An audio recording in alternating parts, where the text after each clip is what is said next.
ओम शांति। आज के 29 नवेम्बर 2025 प्रातः मुरली। ओम शांति बाप दादा मधुबन।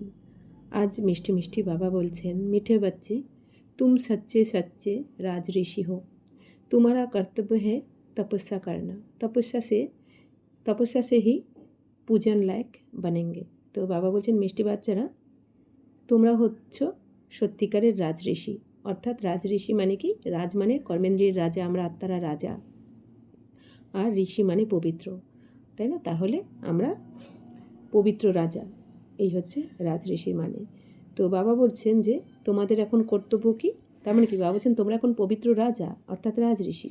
তো তোমাদের কর্তব্য হচ্ছে এখন তপস্যা করা। তপস্যা মানে কি? জ্ঞান, যোগ, ধারণা, সেবা, চারটে সাবজেক্টেই আমাদের এখন সমানভাবে পারদর্শী হতে হবে। আমাদের তপস্যা অর্থাৎ সাধনাও করতে হবে আমাদের।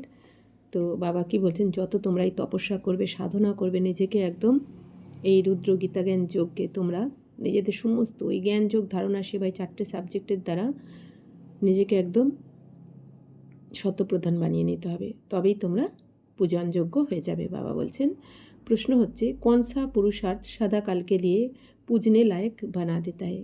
কোন পুরুষার্থ সদাকালের জন্য আমাদের পূজনযোগ্য বানিয়ে দেবে? उत्तर হচ্ছে आत्मा की ज्योति जगाने व तमोप्रधान आत्मा को शतप्रधान बनाने का पुरुषार्थ करो तो सदाकाल के लिए पूजन लायक बन जाएंगे। এখন বাবা বলছেন আত্মার এই জ্যোতি জাগ্রত করার জন্য, আত্মজ্যোতি, তমপ্রধান আত্মাকে শতপ্রধান বানানোর জন্য পুরুষার্থ করো। বাবা বলছেন তাহলেই তোমরা সদাকালের জন্য পূজনযোগ্য হয়ে যাবে। তো जो अभी गफलत करते हैं वह बहुत रोते हैं। এখন বাবা বলছেন যারা এখন গাফিলতি করবে, বাবার কথার ধ্যান দেবে না, বাবা যে শ্রীমত দিচ্ছেন সেই শ্রীমতকে যে উল্লঙ্ঘন করবে, তারা কিন্তু বাবা বলছেন অনেক কাঁদতে হবে তাদেরকে। अगर पुरुषार्थ करके पास नहीं हुए धर्मराज की सजाएं खाई तो सजा खाने वाले पूजे नहीं जाएंगे। सजा खाने वाले का मुंह ऊंचा नहीं हो सकता। বাবা বলছেন যদি পুরুষার্থ করে পাশ না করতে পারো তাহলে ধর্মরাজের সাজা খেতে হবে, সাজা খেয়ে পবিত্র হতে হবে। আর যারা সাজা খাবে, বাবা বলছেন তারা তো পূজনযোগ্য হবে না, আর তারা মুখ উঁচু করতে পারবে না। তারা মুখ উঁচু করে বাবার সামনে দাঁড়াতেও পারবে না, তাই না? ভগবানের বাচ্চা হলাম, ভগবানকে পেলাম, শ্রীমত পেলাম, তাও কিছু করতে পারলাম না, বা গাফিলতি করলাম, সময় নষ্ট করলাম, সংকল্প নষ্ট করলাম, ত্যাগ তপস্যা কিছুই করলাম না যতটা করা উচিত ছিল, তাহলে বাবার সামনে তো মুখ উঁচু করে দাঁড়াতেই পারবো না আমরা। তো বাবা বলছেন এই জন্য যারা গাফিলতি করবে তারা কিন্তু পস্তাতে হবে, তাদের অনেক কাঁদতে হবে। যেরকম ভক্তিমার্গে আমরা দেখেছি সীতা জনক রাজার কন্যা, তো বাপের বাড়ির সম্পত্তিও ছাড়লেন, আবার এদিকে শ্বশুরবাড়ি রাজা দশরথের পুত্রবধূ, তো সেই রাজত্ব ছাড়লেন, ছেড়ে রাম লক্ষ্মণের সাথে এক বস্ত্র পরে গেরুয়া বসনে সমস্ত অলঙ্কার সব কিছু রাজ্যপাট ছেড়ে ত্যাগ করে কিন্তু সেই যে বনবাসে গেলেন। অথচ সব কিছু এত বাপের বাড়ি বা শ্বশুর বাড়ি সমস্ত এই রাজত্বর প্রতি মোহ মায়া ত্যাগ করে, লোভ ত্যাগ করে কোথায় না বনবাসে চলে গেলেন রাম লক্ষ্মণের সাথে। আর সেখানে গিয়ে কি হলো? একটা সোনার হরিণের লোভে পড়ে গেল না, সোনার হরিণ চাই। তো তার পরিবর্তে কি হলো? তার বিনিময়ে কি দেখেছি আমরা? যে রাবণের জেলে, মানে ওই সোনার হরিণের প্রতি যেই লোভ গেল তখনই তো রাবণ হরণ করে নিয়ে গেল সীতাকে। তো সেরকমই, মানে কি ওই একটুখানি লোভ সামলাতে পারলো না, অথচ এদিকে কত কিছু ত্যাগ করে গেল। সেরকমই আমরা কাকে পাচ্ছি? আমাদের হীরের সমান বাবাকে পেয়েছি। আর এই ছোট ছোট এই দুনিয়ার চক্করে যদি আমরা ফেসে থাকি তাহলে কি হবে? বাবা বলছেন যে গাফিলতি করো যদি এই দুনিয়ার পাল্লায় পড়ে, তাহলে তোরা লাস্টে কাঁদতে হবে অনেক। ओम शांति। रूहानी बच्चों प्रति रूहानी बाप समझा रहे हैं। पहले तो बच्चों को समझाते हैं कि अपने को आत्मा निश्चय करो। তো রুহানি বাবা মানে আত্মার পিতা পরমাত্মা আত্মারূপী বাচ্চাদের বোঝাচ্ছেন। তো প্রথমে বাচ্চাদেরকে কি বোঝান? যে নিজেকে আত্মা নিশ্চয় করো। প্রথমে আত্মা নিশ্চয় করে যে আমি আত্মা, আমি শরীর নই, আর আমি আমার আত্মার পিতা পরমাত্মার থেকে শুনছি, পড়ছি। তো पहले आत्मा है पीछे शरीर है। तो प्रथमे হচ্ছে আত্মা, তারপরে শরীর। जहाँ तहाँ प्रदर्शनी अथवा म्यूजियम में क्लास में पहले ये सावधानी देनी है कि अपने को आत्मा समझ बाप को याद करो। তো বাবা বলছেন যে যেখানে যেখানে এই প্রদর্শনী অথবা মিউজিয়ামে তোমাদের ক্লাস চলে, তো সেখানে প্রথমেই সাবধান করে দাও সবাইকে যে নিজেকে আত্মা মনে করে বাবাকে স্মরণ করো। बच्चे जब बैठते हैं सब देही अभिमानी होकर नहीं बैठते हैं, यहाँ बैठते भी कहाँ कहाँ খেয়ালাত যাতে। বা বলছেন যখন এখানে বাচ্চারা বসে সবাই কিন্তু আত্মঅভিমানী হয়ে বসে না, এখানে ওখানে বুদ্ধি ভটকাতে থাকে, বিভ্রান্ত হতে থাকে। सत्संग में जब तक कोई साधु आदि आए तब तक क्या बैठ करते हैं, कोई ना कोई ख्यालात में बैठे रहते, फिर साधु आया तो कथा आदि सुनते लगते। তো বাবা বলছেন এই দুনিয়াতেও সৎসঙ্গে যখন কেউ বসে তখন সাধু যতক্ষণ না আসে সৎসঙ্গ করার জন্য ততক্ষণ এটা ওটাই কথাবার্তা ব্যর্থ কথা বলতে থাকে বা অন্য অন্য কথা ভাবতে থাকে, ঠিক সেরকমই তারপর যখন সাধু আসে তখন আবার কথা শুনতে থাকে আর কি, প্রবচন শোনে। তো বাপ ने समझा है ये सब भक्ति मार्ग में सुनाना है, बाप समझाते हैं ये सब है आर्टिफिशियल। তো এখন বাবা কি বলছেন, এই সমস্ত ভক্তিমার্গে তো শুনেছো তোমরা, তো এই সব কিছু হচ্ছে ভক্তিমার্গের কথা কি আর্টিফিশিয়াল, তো ইনমে হ্যাঁ কুছ ভি নেই। বাবা বলছেন এতে তো কিছুই নেই, তাই না? ওই কথা শুনে তো বাবা বলছেন কি তোমাদের গতি সদ্গতি হয় না। তো দীপমালা ভি আর্টিফিশিয়াল মানাতে, এই দুনিয়াতে যে দীপমালা বা দীপাবলি পালন করা হয় সেটাও তো আর্টিফিশিয়াল। বাবা বলছেন আসল দীপমালা তো এখানে সঙ্গমের আমাদের। কীরকম? এই যে আমাদের আত্মজ্যোতি জাগ্রত করছেন বাবা, জ্ঞানের ঘৃত ঢেলে আমরা আত্মারা পার্ট প্লে করতে করতে এই যে আমাদের আত্মার জ্যোতি কী হয়েছে, নিবু নিবু করছিল, অর্থাৎ কি আত্মার পাওয়ার একদম কমে গেছিলো, শক্তি। এখন বাবা এসে জ্ঞান ঘৃত ঢেলে আমাদের আত্মা জ্যোতি জাগৃত করে দিলেন, তাই না? এইটা হচ্ছে আমাদের আসল দীপাবলি। বাকি এই দুনিয়াতে যেটা করে দীপাবলি মানানো হয় সেটা তো আর্টিফিশিয়াল। তো বাবা বলছেন तो बाप ने समझा है ज्ञान का तीसरा नेत्र खुलना चाहिए, तो घर घर में सोच रहा हो। বাবা বলছেন এখন যদি জ্ঞানের তৃতীয় নেত্র খুলে যায় সবার, তাহলেই তো ঘরে ঘরে আলো হয়ে যাবে, অর্থাৎ আত্মজ্যোতি জাগৃত হয়ে যাবে ঘরে ঘরে। আভি তো ঘর ঘর মে अंधियारा ही है, এখন তো ঘরে ঘরে অন্ধকার, মানে কি সবাই অজ্ঞান অন্ধকারে রয়েছে, দেহ ভেবে নিয়েছেন নিজেকে, দেহ ভানে রয়েছে। তো ইয়ে সব বাহার কা প্রকাশ है, तुम अपनी ज्योति जगाने बिल्कुल शांत में बैठते हो। এখন বাবা বলছেন কি তোমরা সবাই নিজের জ্যোতি জাগৃত করার জন্য শান্ত হয়ে বসো, সাইলেন্সে বসো। बच्चे जानते हैं स्वधर्म में रहने से पाप कट जाते हैं, जन्म जन्मांतर के पाप इस याद की यात्रा से ही कटते हैं। এখন বাচ্চারা জানে যে স্বধর্মতে থাকলেই আমাদের পাপ কেটে যাবে, অর্থাৎ আমাদের আত্মার স্বধর্ম কি পবিত্রতা, সুখ, শান্তি।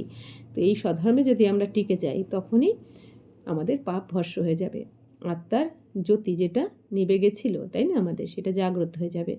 শক্তি কা পেট্রোল সারা খতম হয়ে গায়, তো আমাদের এই আত্মার যে শক্তি বা বলছেন এই শক্তি হচ্ছে কি পেট্রোল, তো সেটা সমাপ্ত হয়ে গেছিলো। যেমন একটা গাড়ি যদি পেট্রোল ভরে নিয়ে কিছু দূর যাওয়া হয় তাই না, 1 কিলোমিটার 2 কিলোমিটার বা 5 কিলোমিটার, তাহলে কি পেট্রোল তো সমাপ্ত হবে। তেমনি আমরা আত্মারা যে শক্তিশালী হয়ে এসেছিলাম, ফুল চার্জ হয়ে এসেছিলাম এই জন্মমৃত্যুর চক্রে, তো জন্মমৃত্যুর চক্রে আস্তে আস্তে এখন আত্মার শক্তি কমে গেছে। এখন বাবা এসে আবার আমাদের পাওয়ার হাউসের থেকে আমরা পাওয়ারফুল হচ্ছি, শক্তি নিচ্ছি, বাবা এসে আমাদের আবার শক্তি ভরে দিচ্ছেন। তো ফির ভর জায়গা क्योंकि আত্মা পবিত্র बन जाती है, তো আত্মার শক্তি আবার ভরপুর হয়ে যায় এখন, কারণ আত্মা পবিত্র হয়ে যায়। कितना रात दिन का फ़र्क है, अब लक्ष्मी की कितनी पूजा होती है, कोई बच्चे लिखते हैं लक्ष्मी बड़ी या सरस्वती माँ बड़ी। বাবা বলছেন এখন তো লক্ষ্মীর পুজো হয়, তো কোনো কোনো বাচ্চা লিখে যে লক্ষ্মী বড় না সরস্বতী। लक्ष्मी तो एक होती है श्री नारायण की, अगर महालक्ष्मी को पूजते हैं तो उनको 4 भुजा दिखाते। এখন বাবা বলছেন লক্ষ্মী তো এক হয় নারায়ণের, তো বাবা বলছেন মহালক্ষ্মীর যে পুজো করা হয় তো তার তো 4টে হাত দেখিয়ে দেয়, তো উসমে দোনো আ যাতে, তো তাতে দুজনেই এসে যায়, 4টে হাত মানে 2টো নারায়ণের 2টো লক্ষ্মীর হাত।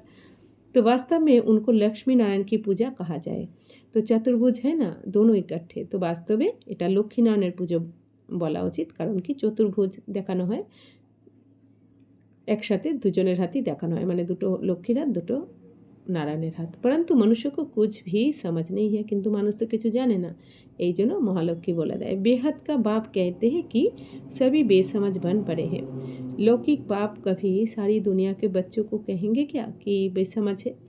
তো বাবা বলছেন, বাবা অসীম জগতের বাবা এখন কি বলছেন যে সবাই তো এখন নির্বোধ হয়ে গেছে, লৌকিক বাবা কি কখনো বলবে যে সারা দুনিয়ার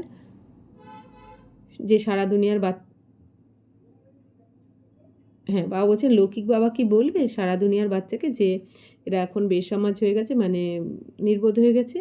अभी तुम बच्चे जानते हो विश्व का बाप कौन है, खुद कहते हैं मैं सभी आत्माओं का बाप हूँ। তো বাবা বলছেন এখন তোমরা জেনে গেছো বিশ্বের পিতা কে, শিব বাবা, অর্থাৎ বিশ্বের সমস্ত আত্মাদের পিতা শিব বাবা। তো তুম সব মেরে বাচ্চে হো, তো শিব বাবাই এসে কি বলছেন, বাচ্চারা তোমরা সবাই আমার সন্তান। ও সাধু লোক তো কহে দেঙ্গে সব ভগবান হি ভগবান, সাধুরা কি বলে দেয় সবাই ভগবানই ভগবান, মানুষের মধ্যেই ভগবান। तुम जानते हो बेहद का बाप बेहद का ज्ञान समझा रहे हैं हम आत्माओं को। তো এখন তোমরা জানো যে অসীম জগতের বাবা আমাদের এই জ্ঞান বোঝাচ্ছেন, আমাদের আত্মাদেরকে এই জ্ঞান শোনাচ্ছেন। মনুষ্য কো তো দেহ অভিমান रहता है मैं फलाना हूँ मैं फलानी हूँ। বাবা বলছেন মানুষের তো দেহ অভিমান এসে যায়, তাই না, যে আমি এই আমি ওই আমি, হ্যাঁ, পদ পজিশনের অহংকার চলে আসে। শরীর পর जो नाम पड़ा है उस पर चलते आए हैं, তো শরীরের যে নাম সেই নামের অহংকার করে এই দুনিয়া, নাম রূপের অহংকার এসে যায়, পদ পজিশন নাম রূপ। তো আব শিব বাবা তো হ্যাঁ নিরাকার সুপ্রিম সোল, তো এখন শিব বাবা হচ্ছেন কি নিরাকার পরম আত্মা। उस आत्मा पर नाम है शिव, आत्मा पर नाम एक ही शिव बाबा का है, बस वह है परमात्मा, परमात्मा उनका नाम है शिव। তো বাবা বলছেন একমাত্র পরমাত্মারই নাম হয় শিব, মানে শিব বাবার আত্মার নামই হচ্ছে শিব। বাকি এই দুনিয়াতে আমাদের আত্মার নাম হয় না, আমাদের শরীরের নাম পড়ে, যেহেতু আমরা প্রতি জন্মে জন্ম মৃত্যুর চক্রে এসে যাই। বাকি जो भी आत्माएं ढेर की ढेर है उन सब के शरीरों के नाम पड़े हुए है। তো বাবা বলছেন এই দুনিয়াতে যত আত্মা রয়েছে সেই আত্মাদের নাম আত্মাই, কিন্তু আত্মাদের প্রতি জন্মে যে শরীর চেঞ্জ করি সেই শরীরের নাম হয়, আর বাবার শিব বাবার আত্মার নামই হচ্ছে শিব। তো শিব বাবা ইহা रहता नहीं है वह तो परमधाम से आते हैं, শিব বাবা তো এখানে থাকেন না, শিব বাবা তো পরমধাম থেকে আসেন, তাই না। শিব অবতরণ ভি হ্যাঁ, তো শিব বাবার জন্ম হয় না, জন্ম হলে তো মৃত্যু হতে হবে, শিব বাবার অবতরণ হয়, মানে পরকায়া প্রবেশ করে আসেন শিব বাবা। अभी बाप ने तुमको समझा है सभी आत्मा यहाँ आती है पाठ बजाने, बाप का भी पाठ है, बाप तो बहुत बड़ा काम ইহা করতে। তো এখন বাবা বলছেন বাবা তো তোমাদের সব কিছু বুঝিয়েছেন যে সমস্ত আত্মারা পরমধাম থেকে এখানে পাঠ প্লে করতে এসেছে। তো বাবারও পাঠ রয়েছে, বাবা তো সব থেকে বড় কাজ করতে আসেন এখানে, তাই না। বাবা এসে যে বিশ্বের পরিবর্তন করেন, সমস্ত পুরানো দুনিয়াকে নতুন দুনিয়ায় পরিবর্তন করে পতিতদেরকে পবিত্র করে দেন, এই বড় কাজটা কিন্তু বাবা ছাড়া কেউ করতে পারেন না। তো अवतार मानते हैं तो उनकी तो हॉलीडे और স্ট্যাম্প আদি হোনি চাইয়ে। তো বাবা বলছেন বাবাকে তো অবতার মানে সবাই, তাহলে তো বাবারও হলিডে বাবার নামের অনুযায়ী, বাবা বলছেন কি বাবার কর্ম অনুযায়ী কর্তব্য অনুযায়ী হলিডে তো পালন করা উচিত বা স্ট্যাম্প হওয়া উচিত। সব দেশों में हॉलीडे होनी चाहिए क्योंकि बाप तो सबका सदगति दाता है ना।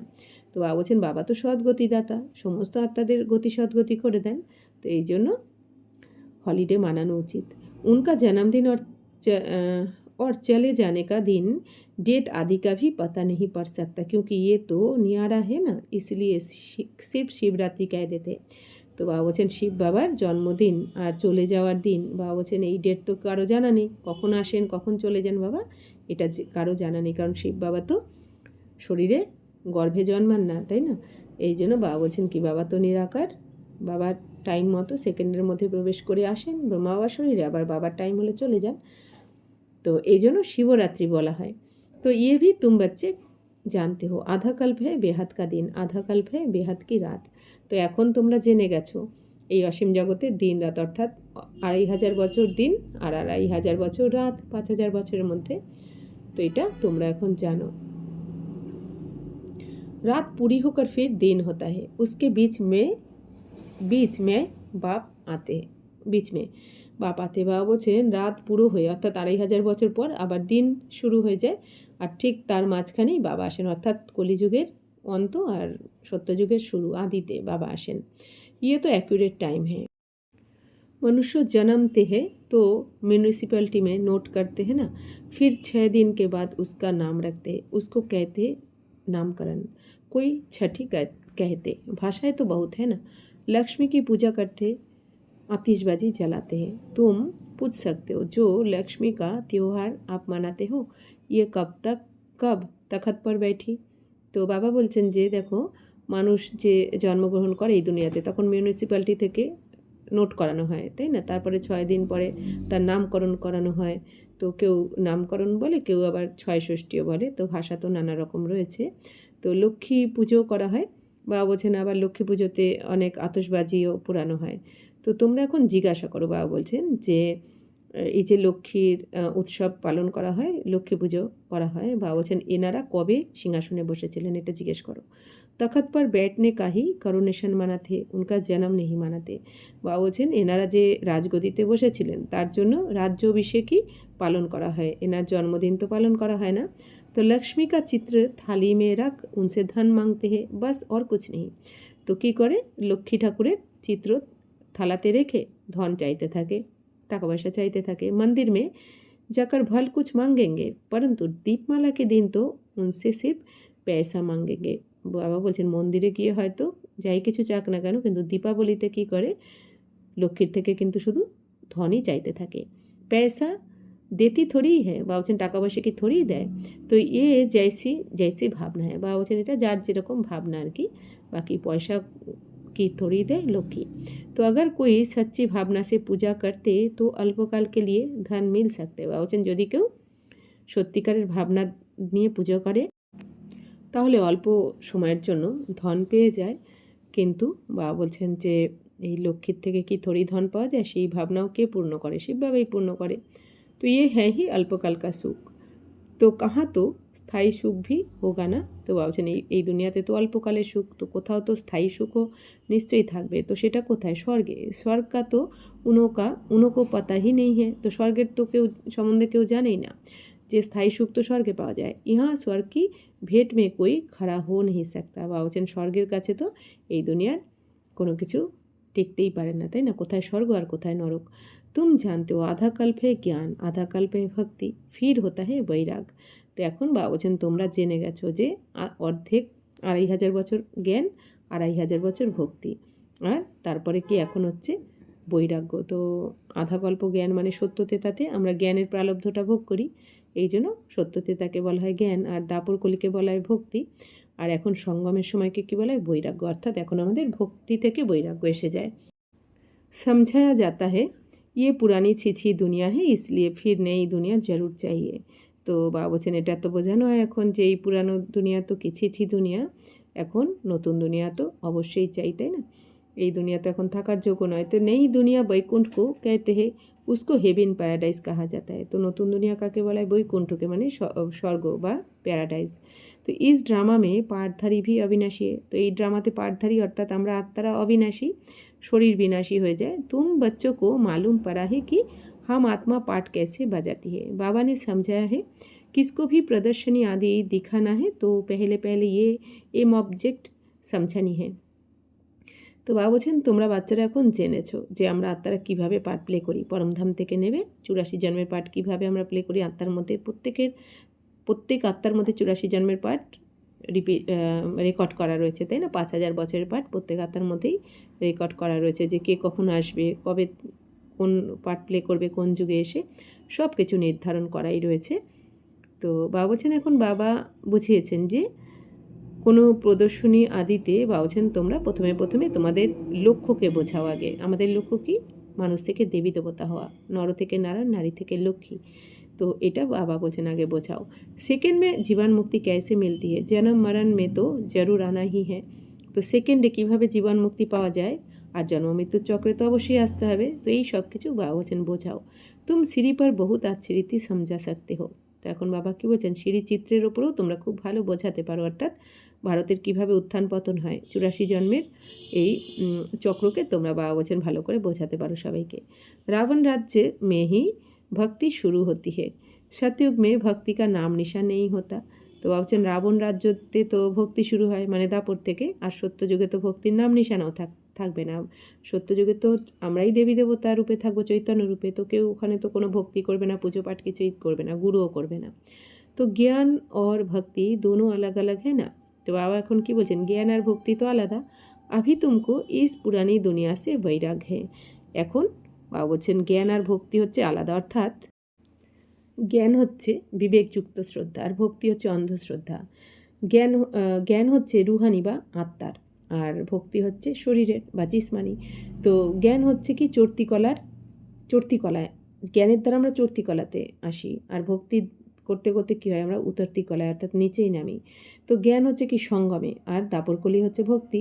তো জ্ঞানের দ্বারা স্থায়ী সুখের প্রাপ্তি হয়, আর ভক্তি কিন্তু ক্ষণস্থায়ী সুখ পাই। ভক্তির দ্বারা আমরা অল্পকালের সুখ। জ্ঞানের ফলে কী হয়, আমরা সত্যতেতাতে জন্ম পাই, আর ভক্তির ফলে কিন্তু দাপর কলিতেই জন্মাতে হয়, তাই না? তো জ্ঞান মার্গে বাবা বলছে নিজেকে আত্মা মনে করে পরমাত্মাকে স্মরণ করতে হয়, আর ভক্তি মার্গে কি ভজন কীর্তন জপ তপ এইগুলো। তো বাবা বলছেন যে এই সমস্ত হচ্ছে জ্ঞান আর ভক্তির মধ্যে পার্থক্য আর কি। জ্ঞান আর ভক্তি তোমরা এখন জেনেছো। এখন বাবা বলছেন তোমাদের পুরানো দুনিয়া থেকে বৈরাগ্য এসেছে। তুম জানতে হো ইয়ে পুরানি দুনিয়া আব খতম হনি হে। এখন তোমরা জেনে গেছো এই পুরনো দুনিয়া তো এবার সমাপ্ত হবে। বাপ সदैव बच्चों के सुखदायी ही होते हैं। তো বাবা কি চান, বাচ্চাদের জন্য তো সবসময় সুখদায়ী হয় না পিতা। बच्चों के लिए ही बाप कितना माथा मारते। তো বাচ্চাদের জন্য বাবা কত মাথা ठुकते থাকে। तो बच्चे के लिए ही गुरुओं के पास जाते, साधुओं के पास जाते। তো বাচ্চার জন্যই তো গুরুদের কাছে যায়, একটা বাচ্চার জন্য বা সাধুর কাছে যায় যে कैसे भी करके बच्चा हो, क्योंकि समझते हैं बच्चा होगा तो उनको मिल्कियत देकर जाएंगे। তো একটা বাচ্চা পাওয়ার জন্য কত গুরুর কাছে যাওয়া হয়, সাধুর কাছে যায় না অনেকে, যাদের থাকে না। তো বলছেন যেমন তারা কী চায়, যেমন করে হোক একটা বাচ্চা হয়ে যাক, যাতে আমাদের এই সম্পত্তির অধিকারী হয়ে যায়। তো বাচ্চা হো তো উনকো হাম বারিশ বানায়। তো বাচ্চা হলে তাকে আমরা উত্তরাধিকারী বানাবো, বংশধর এসে যাবে। তো বাপ কভি বাচ্চাকে দুঃখ থরিয়ে দেঙ্গে। তো বাবা বলছেন কি, তো বাবা বাচ্চাদের কখনো দুঃখ থরিয়ে দিতে পারে? বাবা বলতে চাইছেন এই দুনিয়া তো পিতা একটা বাচ্চার জন্য কত কিছু করে। তো আমাদের অসীম জগতের পিতা শিব বাবা কী করে বাচ্চাদের দুঃখ দেবেন? এই দুনিয়া কি বলে থাকে, ভগবানই দুঃখ দিয়েছে, ভগবানই আবার সুখ দেন, উনি দুঃখ দেন, উনি সুখ দেন। বাবা বলছেন না, বাবা সবসময় সুখই দেন, উনি দুঃখ দিতেই পারেন না, ইম্পসিবল হে। বাবা বলছেন তুম মাত পিতা कहकर कितनी ररिया मारते रहते। তো বাবা বলছেন যে তুমি মাত পিতা হাম বালক তেরে। তো এইরকম বলে বাবা বলছেন কত মাথা ঠুকতে থাকে। তো बच्चों का रूहानी बाप सबको সুখ का ही রাস্তা বাতাতে হে। তো বাচ্চাদের এখন আত্মার পিতা, আমরা আত্মারূপী বাচ্চাদেরকে আত্মার পিতা এসে রাস্তা বলে দিচ্ছেন, আমাদের সুখের রাস্তা, স্বর্গের রাস্তা বলে দিচ্ছেন। সুখ দেনেওয়ালা এক ही बाप है, दुख हरता सुख करता एक रूहानी बाप है, ये विनाश भी सुख के लिए ही है। তো আমাদের দুঃখ হরণ করে সুখ কে দিচ্ছেন? শিব বাবাই দিচ্ছেন, আমাদের পরমাত্মা। তো বাবা বলছেন এই বিনাশ যে হবে এখন, এই বিনাশ তো সুখের জন্যই হবে, তাই না? নেহি তো মুক্তি জীবন মুক্তি कैसे पाएंगे। তো বিনাশ যদি না হয় মুক্তি জীবন মুক্তিতে কি করে যাবে সবাই? আরও দুঃখ এই দুনিয়াতে আসতে চলেছে এখন, তো বিনাশও অবশ্যই দরকার। तो परंतु ये भी कोई समझेंगे थोड़े ही। तो यहाँ तो ये है गरीब अबलाए जो अपने को आत्मा निश्चय कर सकती। এখন বাবা বলছেন যে এই দুনিয়াতে সবাই তো এটা বুঝবেই না যে এখন মুক্তি জীবন মুক্তি কী করে পাওয়া যাবে। মুক্তি জীবন মুক্তি দিতে এসেছেন বাবা, এখন দুনিয়া বিনাশ হবে, এগুলো তো এই দুনিয়ার কেউ বুঝছে না। তো বাবা বলছেন এখানে হলোই কি গরিব অবলা তারাই রয়েছে যারা, তো जो अपने को आत्मा निश्चय कर सकती। বাবা বলছেন তো এখানে কি গরিবরা রয়েছে, অবলারা রয়েছে যারা নিজেকে আত্মার নিশ্চয় করতে পারে। বাকি बड़े लोगों को देह का अभिमान इतना करा पक्का हो गया है जो बात मत पूछो। বাকি যারা ধনী, যারা সাহুকার, বাবা বলছেন তাদের দেহাভিমান এত করা, এত পাকা হয়ে গেছে দেহাভিমান যে জিজ্ঞাসা করো না। বাবা বারবার समझाते हैं तुम राजऋषि हो, ঋষি হামেশা তপস্যা করতে। বাবা বলছেন তোমরা তো রাজঋষি, পবিত্র রাজা, তো ঋষি কী করে? সবসময় তপস্যা করে। এই জন্য বাবা বলছেন তোমরাও তপস্যা করো, সাধনা করো। वह तो ब्रह्म को तत्व को याद करते या कोई কালী আদি को भी याद करते होंगे। এই দুনিয়া কি হয়, ব্রহ্মকে স্মরণ করে, তত্ত্বকে। ব্রহ্ম বা তত্ত্ব মানে কি? পরমধামকে, থাকার জায়গাকে স্মরণ করে, ভগবান মনে করে নেয়। আবার কেউ কালীকেও স্মরণ করে। तो बहुत सन्यासी भी है जो काली की पूजा करते हैं, माँ काली के पुकारते हैं। बाप कहते इस समय सब भिखारी है, काम चिता पर बैठ सब काले हुए हैं। তো অনেক সন্ন্যাসীরা কী করে, কালী ঠাকুরেরও পুজো করে থাকে, মা কালীকেই ডাকতে থাকে। তো এখন বাবা কি বলছেন যে এই সময় তো সবাই ভিখারি, কাম চিতাতে বসে সবাই কালো হয়ে গেছে এখন। তো আর বাবা এসে এখন জ্ঞান চিতাতে বসিয়ে আমাদের পরিষ্কার করছেন। তো মা বাপ বাচ্চে সব কালে। বাবা বলছেন এই দুনিয়াতে মা বাবা বাচ্চারা সবাই কালো, তাই না? অর্থাৎ সবারই বিকারের দ্বারা জন্ম। ইয়ে বেহাদ কি बात है। सतयुग में काले होते नहीं, सब है गोरे। আর সত্য যুগে তো কেউ কালো হবেই না, ওখানে বিকারের দ্বারা জন্ম হয় না, ওখানে বিকারের নাম নিশানাও থাকে না। ফির কভি সাঁवरे बनते हैं। তো বাবা বলছেন তো সত্য যুগের সবাই গোরা থাকে, সুন্দর থাকে, মানে পবিত্র, তারপরে আবার পরে এসে কালো হয়ে যায় দাপট থেকে। ইয়ে তুম বাচ্চো কো বাপ নে সমঝা হে। তো এই সব কিছু রহস্য বাবা এখন তোমাদের বলেছেন। থোড়া থোড়া পতিত হতে হতে अंत में बिल्कुल ही काले हो जाता है। বাবা বলছেন প্রথমে অল্প অল্প পতিত হতে হতে লাস্টে সে একদম কালো হয়ে যায় কামচিতায় বসে। বাপ कहते हैं রাবণ, অর্থাৎ আত্মার মধ্যে একদম দাগ লেগে যায় বিকারের। বাপ कहते রাবণ ने কামচিতা पर चढ़ाए बिल्कुल काला बना दिया। তো বাবা বলছেন এখন রাবণ কী করেছে, 5 বিকার কামচিতাতে বসিয়ে একদম কালো বানিয়ে দিয়েছে। অর্থাৎ কি, জলের মধ্যেও যদি 5 রকমের রং মেশানো হয় তাহলে কি ওই জলের আসল অরিজিনাল কালার তো আর থাকবে না, 5টা কালার মিশে গেলে অন্য কালার হয়ে যাবে। ঠিক সেরকমই আমাদের আত্মারও কি স্বধর্ম পবিত্র শান্ত, কিন্তু আত্মার মধ্যে এই 5 বিকার যখন প্রবেশ করলো তখন আমাদের আত্মা কীরকম হয়ে গেল, অরিজিনালিটি তো নেই, কালো হয়ে গেছে। তো আপ পতিত পাবন বাপ আকার পাবন বাননে কি যুক্তি বাতাতে হ্যাঁ। এখন পতিত পাবন আমাদের শিব বাবা এসে আমাদের পবিত্র হওয়ার যুক্তি বলে দিচ্ছেন যে বাচ্চারা তোমরা পবিত্র ছিলে, তোমাদের রাজত্ব ছিল, পবিত্র দুনিয়া ছিল, এখন তোমরা আমার শ্রীমত অনুযায়ী চলে আবার পবিত্র হও, তাহলেই তোমরা তোমাদের রাজত্ব ফিরে পাবে। তো পানি কিয়া যুক্তি বাতাएंगे। বা বলছেন এই জলের গঙ্গায় স্নান করে তো আর পবিত্র হওয়া যায় না, তো জল কি যুক্তি বলবে তোমাদের, যুক্তি তো বাবা এসে বোঝাচ্ছেন, জ্ঞানের সাগর এসে আমাদের যুক্তি বলে দিচ্ছেন কী করে পবিত্র হওয়া যায়। পরন্তু তুম কিসকো সমঝাও তো কোটো মে কোই হি সমাজকার উঁচ পদ পাতে। কিন্তু বলছেন এখন যদি তোমরা কাউকে বোঝাও তো কোটি কোটির মধ্যে কেউই বুঝবে এই জ্ঞান। তো अभी तुम बाप से अपना वर्षा लेने आए हो 21 जन्म के लिए। এখন তোমরা বাবার থেকে উত্তরাধিকার নিতে এসেছো 21 জন্মের জন্য, তাই না। তুম আগে চলकर बहुत সাক্ষাৎকার करेंगे। এখন বাবা কি বলছেন, বাচ্চারা তোমরা যত এগিয়ে যাবে তত অনেক সাক্ষাৎকার করতে থাকবে, অনেক কিছু জানতে পারবে। তুমকো আপনি পড়াই কা সব পাতা পারেগা। তোমরা সব কিছু এই পড়াশোনার আরও অনেক কিছু জানতে পারবে, অনেক পড়তে পারবে। जो अभी गफलत करते फिर बहुत रोएंगे। এখন বাবা কি বলছেন, বাচ্চারা যে গাফিলতি করবে, যে বাবা শ্রীমত ফলো করবে না, শ্রীমতের বাইরে যাবে, বাবা বলছেন এই লক্ষণগণ্ডির বাইরে, মানে কি শ্রীমতের বাইরে যাবে, তাকে কিন্তু অনেক পস্তাতে হবে, অনেক কাঁদবে সে। বাবা কি বলেন, যার যা রোয়েঙ্গে কার কুছ নেই পাएंगे, মানে এত কাঁদবে কিন্তু করতে কিছুই পারবে না লাস্টে।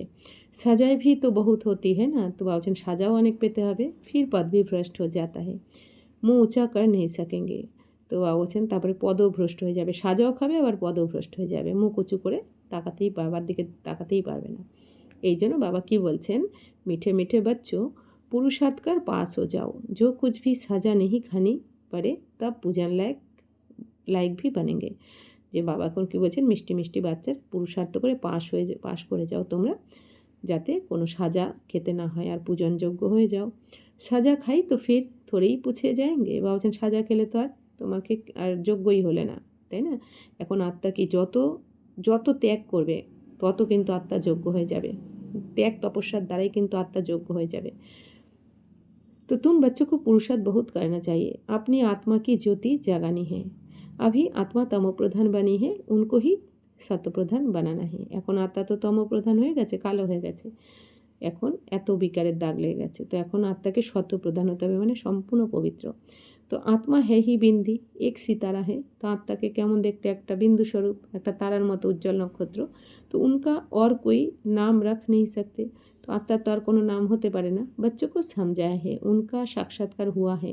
स्वामी विवेकानंद और रामकृष्ण परमहंस का बतलाते हैं, उसने देखा उनसे कुछ लाइट निकली, सो तो आत्मा ही निकलती है। उसने समझा वह मेरे में समा गई। तो स्वामी विवेकानंद আর রামকৃষ্ণ পরমহংসর সম্বন্ধে বলা হয়েছে যে স্বামী বিবেকানন্দ দেখেছেন যে রামকৃষ্ণের থেকে একটা লাইট বেরিয়ে আমার মধ্যে, অর্থাৎ স্বামী বিবেকানন্দের মধ্যে মিশে গেছে। अब आत्मा कोई आकर समा थोड़ी ही सकती है। বাবা বলছেন এরকম আত্মা তো এবার এসে কারোর মধ্যে মিশে যেতে পারে না। वह तो जाकर दूसरा शरीर लेती है। বাবা বলছেন আত্মা তো এক শরীর ছেড়ে দ্বিতীয় শরীর নিয়ে নেয়, যেই সেকেন্ডে আত্মা শরীর ছাড়ে সেই সেকেন্ডেই আত্মা অন্য গর্ভে প্রবেশ করে যায়, যেখানে ওই আত্মার আবার পাঠ বাকি থাকে আর কি, সেখানে চলে যায়। তো পিছাড়ি মেয়ে তুম বহুত দেখেঙ্গে। তো বাবা বলছেন অন্তিমে তোমরা আরও অনেক কিছু দেখতে পাবে। नाम और रूप से न्यारी कोई चीज़ होती नहीं। आकाश पोलार है, उनका भी নাম है। বাবা বলছেন দেখো বাচ্চারা, নাম রূপ ছাড়া তো কোনো কিছু হয় না, কোনো বস্তু হয় না। তো আকাশ যে পোলার, একটা ফাঁকা স্থান, তারও তো নাম রয়েছে আকাশ। তো সেরকমই। তো अब ये तो बच्चे समझते हैं कल्प कल्प स्थापना जो होती आई है वह होनी ही है। তো এখন বাচ্চারা তোমরা তো জানো প্রতিকল্পে যে স্থাপনা কাজ হয়ে এসছে সেটা তো হতেই হবে, যেহেতু ড্রামা হুবহু রিপিট। हम ब्राह्मण नंबरवार पुरुषार्थ करते रहते हैं, जो सेकेंड गुजरता है उसको ड्रामा ही कहा जाता है। এখন আমরা ব্রাহ্মণরা নাম্বার অনুযায়ী পুরুষার্থ করছি, আর যে সেকেন্ড বাবা বলছেন পাস্ট হয়ে যাচ্ছে সেটাকেই ড্রামা বলা হয়। तो सारी दुनिया का चक्र फिरता रहता है, ये 5000 वर्ष का चक्र जू मिसल फिरता रहता है। বাবা বলছেন এই সমগ্র দুনিয়ার চক্র ঘুরতে থাকে। তো দুনিয়াতে কি হয়, সব কিছুই চক্রাকারে ঘোরে না। যেমন মানুষের জীবনও কি হয়, শৈশব কৈশোর যুবা বৃদ্ধ, তারপর একটা দিনও তাই, সকাল দুপুর বিকেল রাত্রি, এরকমই। তো এই সমগ্র দুনিয়ার চক্র কি 5000 বছর ধরে ঘুরতে থাকে, তাই না? তো উকুনের মতো বাবা বলছেন যে धीरे धीरे घूरते থাকে। टिक टिक होती रहती है, अभी तो मीठे मीठे बच्चों को सिर्फ बाप को ही याद करना है। এখন বাবা বলছেন যে তোমরা মিষ্টি মিষ্টি বাচ্চাদেরকে এখন বাবাকেই স্মরণ করতে হবে, বাবা শ্রীমতে চলতে হবে। তো চলতে ফিরতে কাম করতে বাপ কো ইয়াদ করনে মে হি কল্যাণ है। এখন বাবা বলছেন চলতে ফিরতে কাজ করতে করতে যত বাবাকে স্মরণ করবে তত তোমাদের কল্যাণ, কারণ যত সময়কে তোমরা কাজে লাগিয়ে নেবে, সফল করে নেবে প্রতিটা সেকেন্ডকে, তত তোমাদেরই কল্যাণ হবে। তো চলতে ফিরতে কাম করতে বাবা বলছেন এখন তোমরা জীবনকে সফল বানাও। ফির মায়া চমট লাগা দেগি, तुम हो ब्राह्मण, भ्रमरी मिसल कीड़े को आप समान ब्राह्मण बनाना है। এখন বাবা বলছেন কি মায়া তো তোমাদের থাপ্পড় লাগিয়ে দেয় না, তো তোমরা হচ্ছে ব্রাহ্মণ। তো ভ্রমরীর উদাহরণও বাবা বলছেন তোমাদের দেওয়া হয়।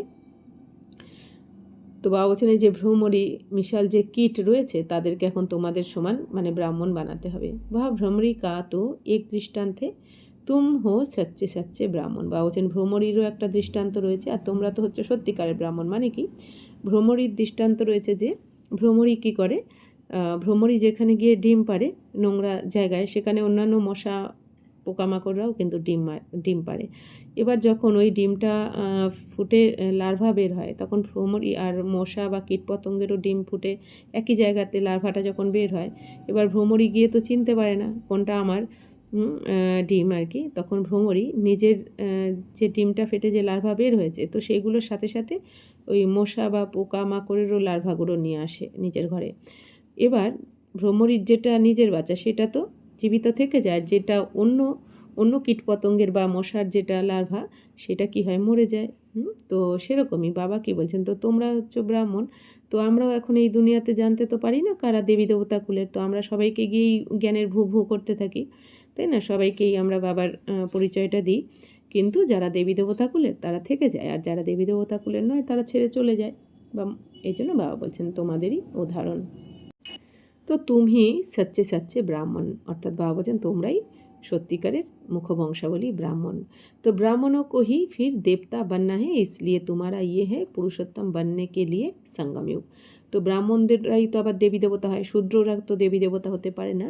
তো এই জন্য বাবা বলছেন তো তোমাদের এই পুরুষোত্তম হওয়ার জন্যই হচ্ছে এই সঙ্গম যুগ, তোমরা আত্মারা এই শ্রেষ্ঠ হওয়ার জন্য এটা হচ্ছে সঙ্গম যুগ। ইহা তুম আতেহি হো পুরুষোত্তম বান্নে কে লিয়ে, এখানে তোমরা আসোই কিসের জন্য না, পুরুষোত্তম হতে। যেমন বিয়ে বাড়িতে যা আমরা বাড়িতে যে ড্রেস পোশাক পরে থাকি সেটা পরে তো আর বিয়ে বাড়ি যাওয়া যায় না, তাই না? তার জন্য আমাদের ভালো বিয়ে বাড়ির মতন যোগ্য পোশাক পরতে হয়। ঠিক সেরকমই এতদিন আমরা কী ছিলাম, শূদ্র, তাই না? 5 বিকারে ভরপুর। এখন সত্যযুগে তো ওই বিকার নিয়ে যাওয়া যাবে না, এই জন্য এই সঙ্গম যুগে বাবা এসে আমাদের কী করছেন, আত্মাদেরকে পবিত্র বানাচ্ছেন পতীত থেকে। তো তাই বলা হচ্ছে যে এটা হচ্ছে শ্রেষ্ঠ হওয়ার জন্য সঙ্গম যুগ তোমাদের। ইহা তো মাতেহি ও পুরুষোত্তম বাননে কে লিয়ে পেহলে ব্রাহ্মণ জরুর বাননা পারে। তো ব্রাহ্মণ তো অবশ্যই হতে হবে, ব্রাহ্মণ না হয়ে দেবী দেবতা হওয়া যায় না। ব্রাহ্মণও কি চটি হয় না, তো ব্রাহ্মণদেরই চটি মানে শিখা দেখানো হয়, মানে মাথায় টিকি। তো তুম ব্রাহ্মণों को समझा सकते हो, बोलो तुम ब्राह्मणों का तो कुल है, ब्राह्मणों की राजधानी नहीं है। তো বলছেন এখন তোমরা ব্রাহ্মণদের বোঝাও যে ব্রাহ্মণদের তো কুল হয়, ব্রাহ্মণদের রাজধানী হয় না।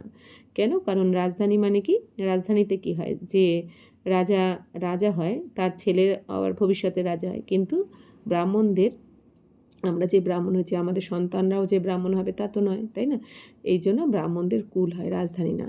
তো তোমারা ইয়ে কুল কিসনে স্থাপন কিয়া, তোমারা বড়া কন হে? তো বাবা বলছেন যে তোমাদের এই কুল কে স্থাপন করেছে, কে তোমার সব থেকে বড় কে তাহলে? তো ফির তুম জব সমঝাएंगे তো বহুত খুশ হোঙ্গে। তো বাবা বলছেন তোমরা যদি এইভাবে প্রশ্ন করো, তারপর তোমরা যদি বোঝাও, তো তারা খুব খুশি হবে। যে ব্রাহ্মণों को मान देते हैं क्योंकि वह शास्त्र आदि सुनाते हैं। তো ব্রাহ্মণদের তো সবাই সম্মান করে, কারণ তারা তো শাস্ত্র ইত্যাদি এইসব পড়ে শোনায়। पहले राखी बांधने के लिए भी ब्राह्मण जाते थे, आजकल तो बच्चियाँ जाती है। বলছেন আগে তো রাখি পরানোর জন্য ব্রাহ্মণদের যেতে হতো, এখন তো বাচ্চারা যায়। तुमको तो राखी उनको बांधती है जो पवित्रता की प्रतिज्ञा करे। তো বাবা বলছেন তো তোমাদের তো রাখি তাদেরকে বাঁধতে হবে যারা পবিত্রতার প্রতিজ্ঞা করে আর কি, প্রতিজ্ঞা जरूर करनी पड़े। तो प्रतिज्ञा तो অবশ্যই করতে হবে। तो भारत को फिर से पावन बनाने के लिए हम ये प्रतिज्ञा करते हैं। तो ভারতকে পবিত্র হওয়ার জন্য আমরা এই প্রতিজ্ঞা করছি, পবিত্রতার প্রতিজ্ঞা। तुम ही पावन बनो औरों को भी पावन बनाओ। বাবা বলছেন তোমরাও পবিত্র হও, অন্যদেরকেও পবিত্র তৈরি করো। और किसकी ताकत नहीं जो ऐसे कह सके। বাবা বলছেন আর কারো শক্তি নেই এই দুনিয়াতে যে এরকম বলতে পারে, তাই না? কারণ পবিত্রতার নাম শুনে তো কত लड़ाई झगड़ा हो जाए। तुम जानते हो ये अंतिम जन्म पावन बनने से हम पावन दुनिया के मालिक बनते। तो তোমরা জেনে গেছো আমরা এখন এই অন্তিম জন্ম পবিত্র হয়ে আমরা পবিত্র দুনিয়ার মালিক হয়ে যাই। এই লাস্ট জন্ম 84তম জন্ম আমরা পবিত্র হয়ে আমরা পবিত্র দুনিয়ার মালিক হয়ে যাই। তোমারা ধান্দা হি ইয়ে হে। বলছেন তোমাদের বিজনেসই হচ্ছে এটা, পবিত্র লাস্ট জন্মে পবিত্র হয়ে পবিত্র দুনিয়ার মালিক হওয়া। ऐसे मनुष्य कोई होते ही नहीं, तुमको जाकर ये কাসাম উঠবানা হে। বা বলছেন আর তো কেউ নেই এই প্রতিজ্ঞা করতে পারে, তো তোমাদেরই এই প্রতিজ্ঞা করতে হবে। বাপ कहते काम महाशत्रु है, इस पर विजय पानी है, इस पर जीत पाने से ही तुम जगत जीत बनेंगे। তো এখন বাবা কি বলছেন, কাম তো মহাশত্রু, এর উপরই বিজয় লাভ করতে হবে, কাম বিকারের উপর। বাবা বলছেন জয়জিৎ হলেই তোমরা জগৎজিৎ, কাম বিকারের উপর জয় প্রাপ্ত করলেই তোমরা জগৎজিৎ হতে পারবে, অর্থাৎ বিশ্বের মালিক হবে। इन लक्ष्मी नारायण ने जरूर आगे जन्म में पुरुषार्थ किया है, तब तो ऐसा बने हैं ना। तो अभी तुम बता सकते हो किस कर्म से इनको ये पद मिला, इसमें मूंझने की तो कोई बात ही नहीं। तो এখন বাবা বলছেন এই লক্ষ্মীনারায়ণ তো আগের জন্মে তো কিছু পুরুষার্থ করেছেন, তবেই তো এই লক্ষ্মীনারায়ণ পদ পেয়েছেন। তো লক্ষ্মীনারায়ণ আগের জন্মে কী ছিলেন? ব্রাহ্মণ।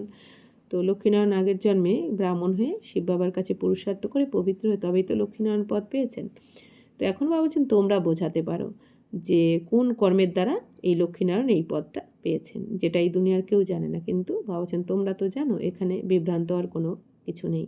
तुमको कोई इस दीपमाला आदि की खुशी नहीं है, तुमको तो खुशी है हम बाप के बने हैं उनसे बरसा पाते। বাবা বলছে এই দুনিয়ার দীপমালাতে এখন তো তোমরা খুশি হও না, কারণ আসল দীপমালার রহস্য তো তোমরা বুঝে গেছো, আত্মার জ্যোতি জাগ্রত করছেন বাবা এসে। তো তোমরা এখন খুশি আছো যে আমরা বাবার হয়ে গেছি, বাবার থেকে উত্তরাধিকার পাচ্ছি আমরা 21 জন্মের। ভক্তি মার্গ মে মানুষ কিতনা খরচা করতে কিতনে নুকসান ভি হো যাতে। বাবা বলছেন ভক্তি মার্গে দেখো সবাই কত খরচ করতে থাকে, কত ক্ষয়ক্ষতিও হয়ে যায়, কিন্তু পরিবর্তে স্বর্গের তো মালিক হওয়া যায় না। তো বাবা বলছেন আগ লাগ জাতি হে পরন্তু সমঝতে নেই। বাবা বলছেন এখন এই দুনিয়াতে তো আগুন লাগবে না, কিন্তু তাও বোঝে না মানুষ। तुम जानते हो अभी हम फिर से अपने नए घर जाने वाले हैं, चक्र फिर हुबहू रिपीट होगा ना। ये बेहद की फिल्म है, बेहद का স্লাইড হে। বাবা বলছেন তোমরা এখন জেনে গেছো, এখন তো আমরা আমাদের নতুন দুনিয়াতে যাচ্ছি, নতুন ঘরে যাচ্ছি। তো চক্র তো এই 84 চক্র তো হুবহু রিপিট হতে থাকে আর রিপিট হবেই। তো বাবা বলছেন এটা তো অসীম জগতের ফিল্ম। তো বেহাদ বাপকে बने हैं तो कापारी खुशी होनी चाहिए, हम बाप से स्वर्ग का बरसा जरूर लेंगे। বাবা বলছেন যে এখন অসীম জগতের বাবার হয়েছি, তো তোমাদের তো এখন অনেক খুশি হওয়া উচিত যে আমরা স্বর্গের বর্ষা অবশ্যই নেব বাবার থেকে। বাপ গাইতে পুরুষার্থ সে জো চাইয়ে সোলো। এখন বাবা বলছেন পুরুষার্থ করে যা চাই নিয়ে নাও বাবার থেকে, বাবা তো ভরপুর করতেই এসেছেন। पुरुषार्थ तुमको ज़रूर करना है, पुरुषार्थ से ही तुम ऊंच बन सकते हो। ये बाबा इतना ऊंच बन सकते हैं तो तुम क्यों नहीं बन सकते हो। তো এখন বাবা বলছেন যে পুরুষার্থ তোমাদের অবশ্যই করতে হবে, পুরুষার্থের দ্বারাই তোমরা উঁচু হতে পারো, উঁচু পদ পেতে পারো। তো বাবা বলছেন এই বাবা, বুড়ো বাবা অর্থাৎ ব্রহ্মা বাবা যদি এত উঁচু পদ নিতে পারেন, এত বয়স হলেও, তাহলে তোমরা কেন করতে পারবে না? তোমরাও পারবে। আচ্ছা, मीठे मीठे सिकिलदे बच्चों प्रति मात पिता बाप दादा का याद प्यार और गुड मॉर्निंग। रूहानी बाप की रूहानी बच्चों को नमस्ते। हम रूहानी बच्चों की रूहानी बाप दादा को पदम गुना नमस्ते नमस्ते नमस्ते। थैंक यू बाबा, शुक्रिया। धारणा के लिए मुख्य सार। 1 नंबर होচ্ছে जैसे बाप सदा बच्चों के प्रति सुखदायी है ऐसे सुखदायी बनना है। सबको मुक्ति जीवन मुक्ति का रास्ता बताना है। বাবা বলছেন বাবা যেমন সদা বাচ্চাদের প্রতি সুখদায়ী, এরকম তোমাদেরও সুখদায়ী হতে হবে, সবাইকে সুখ দিতে হবে। বাবা যেমন কারো অবগুণ দেখেন না, সবাইকে শুধু সুখই দেন, ক্ষমা করে দেন, তেমনি তোমাদেরও হতে হবে। আর সবাইকে মুক্তি জীবন মুক্তির রাস্তাও বলতে হবে। অর্থাৎ মুক্তি মানে কি, আমরা এই কার্মিক অ্যাকাউন্ট চুক্ত করে, কর্মের হিসাব কিতাব চুক্ত করে আমরা এই জন্ম মৃত্যুর চক্র থেকে এখন মুক্তি পেয়ে মুক্তিধামে যাব, তারপর আবার স্বর্গতে আমরা আসতে হবে। জীবন মুক্তি মানে কি, অকর্মের খাতা জমা করতে হবে, অর্থাৎ পুণ্য কর্মের খাতা জমা করতে হবে, আত্মা মনে করে কর্ম করতে হবে। তাই বাবা বলছেন এই রাস্তা সবাইকে দেখাতে হবে। 2 হচ্ছে देही अभिमानी बनने की तपस्या करनी है। इस पुरानी ছিছি দুনিয়া से बेहद का वैरागी बनना है। বাবা বলছেন আত্ম অভিমানী হতে হবে তোমাদের, আমি দেহ নই, আমি আত্মা। বাবা বলছেন এই তপস্যা করতে হবে তোমাদের। এই পুরানো ছিছি দুনিয়ার থেকে বাবা বলছেন বৈরাগী হতে হবে, কারণ এই দুনিয়াতে যত মোহমায়া রাখবে তত কিন্তু তোমরা স্বর্গে উঁচু পদ পেতে পারবে না। এই জন্য বাবা বলছেন যত এই দুনিয়ার থেকে বৈরাগ্য, ইচ্ছা মাত্র মবিদ্যা, তত তোমার উঁচু পদ ওইদিকে অপেক্ষা করছে। वरदान हर एक की विशेषता को स्मृति में रखते हुए फेथफुल बन एक मत संगठन बनाने वाले सर्वों के शुभ चिंतक भवो। ड्रामा अनुसार हर एक को कोई ना कोई विशेषता अवश्य प्राप्त है। उस विशेषता को कार्य में लगाओ तथा औरों की विशेषता को देखो। বাবা বলছেন ড্রামা অনুযায়ী প্রত্যেক বাচ্চার মধ্যে কোনো না কোনো বিশেষত্ব অবশ্যই রয়েছে। বাবা বলছেন তো ওই বিশেষত্বকেই কাজে লাগাও তোমরা। তো বাবা বলছেন এখন তোমরা সবার বিশেষত্বকে দেখো, অবগুণকে দেখো না, বিশেষত্বকে দেখো, তাই না? কারণ প্রত্যেকের মধ্যে কিছু না কিছু বিশেষত্ব অবশ্যই থাকে প্রত্যেকের মধ্যে। তো বাবা বলছেন সেই বিশেষত্বটাকে দেখো। যেমন মাম্মার কাছেও যখন কেউ একজন এসে বলেছিলেন যে কারো সম্বন্ধে কিছু নালিশ করার ছিল, তো মামা বলেছেন ঠিক আছে তুমি ওর সম্বন্ধে যা অভিযোগ আমি শুনবো, কিন্তু তার আগে ওর আগে তুমি 10টা বিশেষত্ব শোনাও, তারপর আমি অবগুণটাও শুনবো যেটা তুমি নালিশ করতে এসেছো। তোর সম্বন্ধে যখন কয়েকটা বিশেষত্ব বলেছে, তারপর বলার পর বলছে এবার বলো কী বলতে এসেছিলো, তখন বলছে না মাম্মা কিছু বলার নেই। তার মানে কি, বিশেষত্বগুলো যখন দেখা হয় তখন কিন্তু অবগুণটা চাপা পড়ে যায়, আমাদের নজরে আসে না, কিন্তু আমরা বিশেষত্ব দেখি না বলেই অবগুণগুলোকে চোখে পড়ে আমাদের। তো বাবা বলছেন একদমই ফেথফুল রহো তো উনকি বাতোं का ভাব বদল जाएगा। বাবা বলছেন একজন আরেকজনের প্রতি ফেথফুল হও, বিশ্বস্ত হও, তাহলেই তোমাদের ভাব বদলে যাবে। जब हर एक की विशेषता को देखेंगे तो अनेक होते भी एक दिखाई देंगे, एक मत संगठन हो जाएगा। कोई किसके ग्लानि की बात सुनाए तो उसे टेका देने के बजाय सुनाने वाले का रूप परिवर्तन कर दो, तब कहेंगे शुभचिंतक। तो বাবা বলছেন যখন প্রত্যেকের বিশেষত্বকে দেখবে তখন অনেক হওয়া সত্ত্বেও তোমরা এককেই দেখতে পাবে। তো এক মত সংগঠন হয়ে যাবে তোমাদের, একের মতকে দেখতে হবে, শিব বাবার মতকে দেখতে হবে, শ্রীমতকে দেখতে হবে যে বাবা কী বলেছেন। তো বাবা বলছেন বিশেষত্বকে দেখতে হবে। তো কেউ কারো যদি গ্লানিও শোনায়, নিন্দা মন্দ করে বাবা বলছেন, বা গ্লানি করছে ধরো, তো বাবা বলছেন তখন তাকে তার কথাতে তালে তাল না মিলিয়ে বাবা বলছেন তার বলার যে রূপ সেটাকেই পরিবর্তন করে দাও।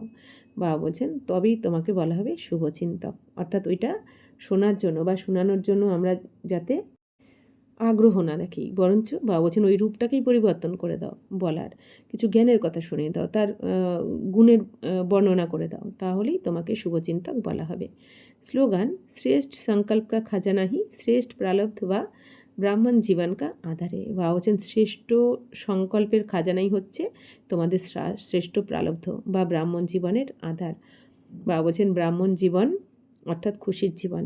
তো ব্রাহ্মণ জীবনের তোমাদের আধার কি, শ্রেষ্ঠ সংকল্প করা, আর এই শ্রেষ্ঠ সংকল্পের জন্যই তো তোমাদের শ্রেষ্ঠ ভাগ্য তৈরি হচ্ছে। বা বলছেন সংকল্পের আধারেই তো ভাইব্রেশন, যেরকম সংকল্প হবে সেরকম আমাদের কিন্তু ভাইব্রেশন বায়ুমণ্ডলে ছড়িয়ে পড়ে। তো বায়ুমণ্ডলের যেরকম ভাইব্রেশন হবে সেই অনুযায়ী আবার আমাদের কাছে সেটা রিটার্নও আসে। এই জন্য বাবা বলছেন কি তোমাদের শ্রেষ্ঠ সংকল্পই হচ্ছে তোমাদের শ্রেষ্ঠ প্রারব্ধের আধার। ওম শান্তি।